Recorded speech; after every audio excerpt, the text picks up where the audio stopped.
Le Québec a depuis longtemps la capacité d'augmenter ses seuils d'immigration. Je sais que chaque fois que je parle à des propriétaires d'entreprises à Montréal ou en région, ils soulignent à quel point c'est important de contrer la pénurie de main-d'œuvre. On sait que l'immigration, faite de la bonne façon, est une réponse à ça. Alors, on sera toujours là pour aider M. Legault s'il veut créer plus de croissance économique au Québec. Hey, là, bon, parce que là, tu sais, là, ça va faire. Parce qu'à un moment donné, là, tu sais... Le ministre canadien parle d'augmenter les seuils à 500 000. Ça a dû vous faire un petit peu réagir, je dirais. Bien, déjà, à 400 000, il y avait un problème, donc à 500 000, encore plus.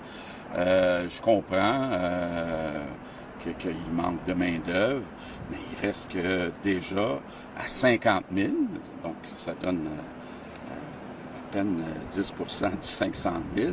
On a de la difficulté à arrêter le déclin du français. Donc, je comprends qu'il y a des objectifs économiques, puis que le patronat serait ouvert à ça, mais il reste qu'ici, on a un défi spécial au Québec de garder, puis de promouvoir le français, puis de s'assurer qu'on arrête de voir le pourcentage de francophones diminuer. C'est une fin de non-recevoir. Qu'est-ce que vous répondez à ceux qui disent que le Québec va perdre de l'influence et son poids démographique va diminuer? Oui. Bien, écoutez, d'abord, il y a des façons de prévenir ça. Il y a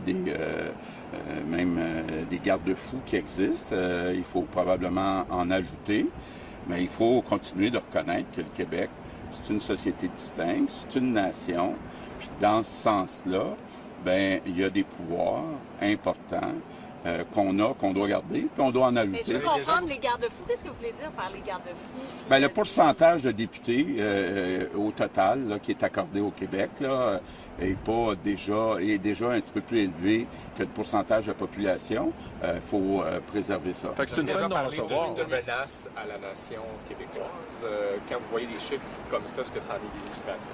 Ben, écoutez, regardez, le parti qui avait l'objectif, le seuil le plus élevé, c'était 80 000.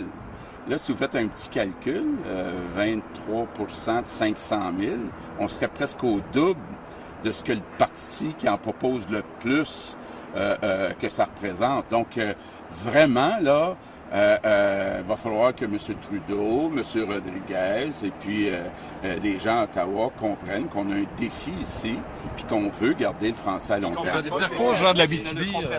Je les rencontre actuellement. Qu'est-ce que vous allez leur dire? Je les rencontre. Je vais les écouter. Oui.